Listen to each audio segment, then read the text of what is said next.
Acupressure Ayurvedic वैद्य। Acupressure मतलब एक जगह पे दबाव देना और छोड़ देना। शरीर के विभिन्न भागों का, अलग अलग हिस्सों का, अलग अलग ग्रंथियों का अलग अलग पॉइंट्स है। आप सब तस्वीर में देख सकते हो, बराबर। जठर का पॉइंट, बराबर, बड़ी हाथ छोटी हाथ का पॉइंट, किडनी गुर्दा का पॉइंट, फेफड़े का पॉइंट, आंख का पॉइंट, नाक का पॉइंट, कान का पॉइंट, लेफ्ट हाथ में ये हार्ट का पॉइंट, बराबर। ऐसे बहुत सारे पॉइंट्स। और इसका मास्टर की को बोलते हैं मर्म चिकित्सा। मर्म चिकित्सा वो इंस्टेंटली रिजल्ट देता है। जैसे कि किसी को भी हाइपर पर गैस है, एसिडिटी है, 1 सेकंड में 10 सेकंड में अंदर से बॉडी को डायरेक्ट रिलैक्स कर सकती है, बराबर। ऐसे हमारे बॉडी में बहुत सारे मर्म स्थान है, 100 के आसपास है।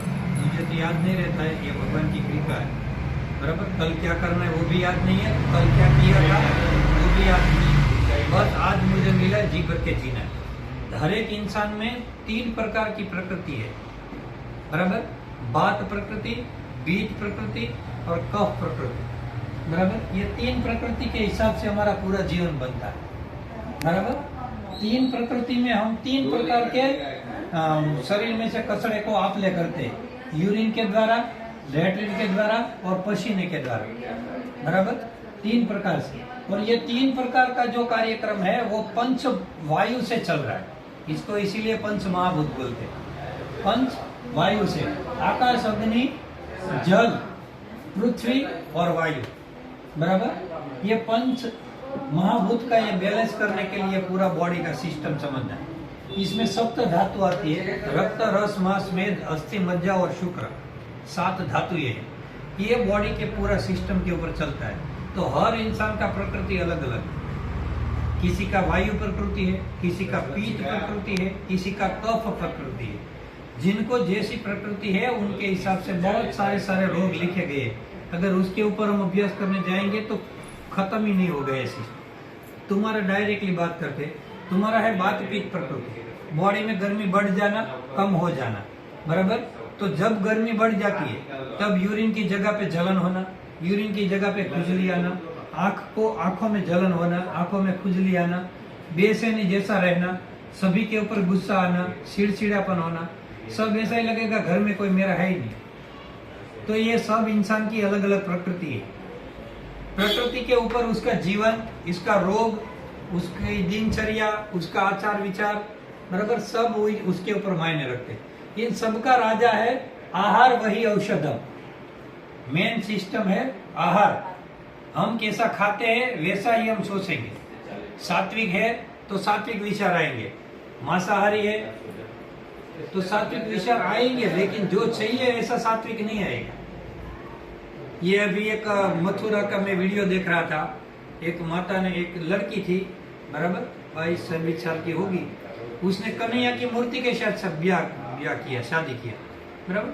तो वो उसकी प्रकृति है, उसको उसमें ही दिखा पूरी उसकी दुनिया, समझ में आया। तो आज भी मीरा हो रही है ना, ऐसा थोड़ी है वो उस टाइम पे 400, 450 साल या 700 साल पुराने में मीरा होती, आज भी मीरा मौजूद है, लेकिन हमें पता नहीं है क्योंकि हमारा ध्यान गेम खेलने में, जो इंसानों को हैवान बना देती है ऐसी गेम खेलने में। बच्चे को कभी मोबाइल ना दे, पहला विषय है मेरा। अच्छी जिंदगी जीना है तो माता बहनों को गुस्सा कभी भी नहीं सौंपा देता। पुरुष गुस्सा कर सकता है, वो नहीं करेगा तो कोई चीज कंट्रोल नहीं होगी, उसके लिए जरूरी है। लेकिन वो भी जरूरत से ज्यादा हो जाए तो माता उसको हाथ रख के सिर पे बोल सकती है, प्रभु जी क्या प्रॉब्लम है, हमें बताने का कष्ट करे। लेकिन हम क्या बोलते हैं, उल्टा चलते हैं। आज भी समय है, कल भी समय था, परसों भी समय होगा, ये सोचना बंद करो, अभी जीना शुरू करो। कल कर लेंगे, परसों कर लेंगे, फिर देख लेंगे, नहीं, कुछ नहीं कर। आज से तय करो, जब तक हमारा शरीर है तब तक ही हमारी दुनिया है। बाकी हमारा कोई धर्म, कोई भगवान, कोई देवी देवता, कोई महापुरुष किसी को नहीं बचा सकता। जब ये सांस चल रही है तब तक ही हमारा आधार कार्ड चलेगा, एटीएम चलेगा, पेटीएम चलेगा, हमारी कला आएगी, ट्रिक आएगी, अदा आएगी, स्टाइल आएगी, पर्सनालिटी आएगी, सब आएगा जब तक सांस चल रही है। ये गई खेल खत्म, पैसा पानी। तो शरीर को संभालिए। हमारे देश में, भारत देश में 100 में से 90 माताएं खुद का ख्याल नहीं रखती है। 100 में से 90 माताएं बहनें हैं खुद का ख्याल नहीं रखती है। किसके लिए जी रही है उसको भी पता नहीं है। जिसके लिए जी रही है, जिसके नाम का मंगलसूत्र पहना है, वो तो फोन उठाता ही नहीं।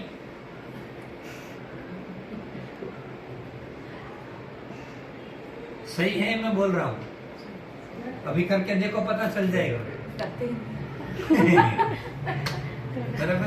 तो खुद के लिए जियो और शरीर को हाथी जैसा मत बनाओ, अंदर से स्ट्रॉन्ग बनाओ, हाथी से 1000 गुना ज्यादा। लेकिन बॉडी ऐसा रखो जैसा भगवान कृष्ण का मूर्ति है।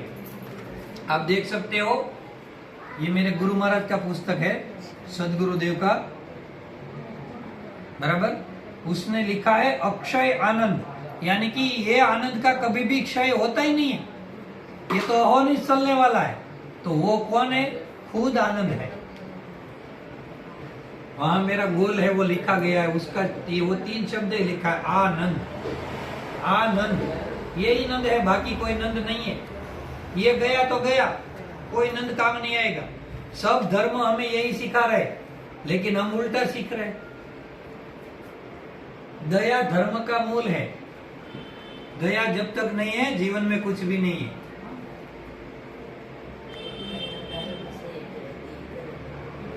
दया धर्म से प्रीति कर लो, फिर कर सतगुरु से प्यार अमृत बरसेगा।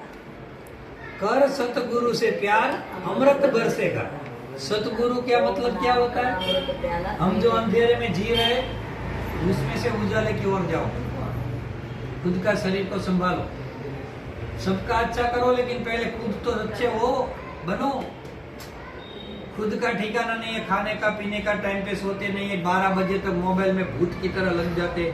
यहाँ थोड़ी देर टाइम मिला ऐसे बैठते, ऐसे बैठ के मोबाइल में क्या करते मुझे पता नहीं है। ये रीढ़ की हड्डी जीवन का आधार है, उससे हमेशा स्वस्थ रखे। हम तो जीवन को पहचानते ही नहीं है, जीवन के बारे में कुछ करते ही नहीं है। कब जागेंगे? जब जागेंगे तब हमें कोई सुनने वाला, समझने वाला नहीं होगा। आंख देखने का मना कर देगी, कान सुनने का मना कर देगा, जीभ बोलने का मना कर देगा, याददाश्त चली जाएगी, हाथ पैर घूमेगा, वो ऐसे ऐसे ध्रुजेगा।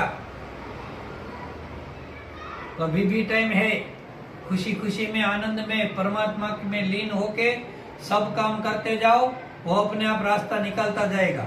कुछ भी करने का नहीं है, ऐसे ही होता है सब।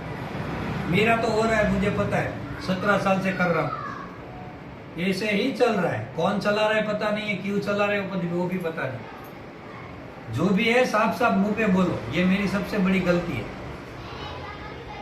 ये मेरी सिस्टम ही उल्टी है। जो भी है मुंह पे बोल दो, बाद में कुछ नहीं सोचने का इसके बारे में।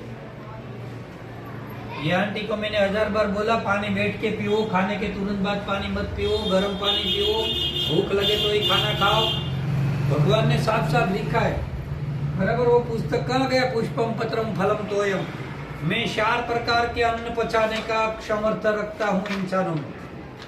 पुष्प, पत्र, फलम और तोयम એટલે पानी। लेकिन हमने क्या खाया? कचरा।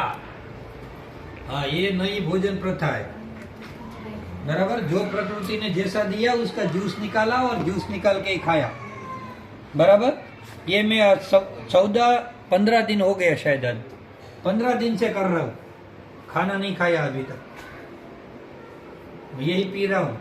और दो गुना एनर्जी आ रही है, 2 गुना एनर्जी। मुझे पता चल गया, जीना है तो खाना बंद करना ही पड़ेगा। इंसान को जीना है तो खाना बंद करना पड़ेगा। हाँ, तासीर के हिसाब से, उम्र के हिसाब से, बॉडी के हिसाब से अलग अलग बात है। सबको एक ये सूत्र लागू नहीं पड़ता। सर्वे भवन्तु सुखिनः सर्वे सन्तु निरामया सबके लिए लागू नहीं पड़ता। सबका कल्याण हो, सबका भला हो, सबके लिए लागू नहीं पड़ता। बहुत सारे ऐसे भी लोग जी रहे हैं इस जगत में, किसी का कल्याण ही नहीं कर रहे। वो उसकी मर्जी है, उसका जीवन है, उसका सामर्थ्य है, हमें क्या लेना देना, हमें क्या करना है, हमें देखना। जय श्री कृष्ण।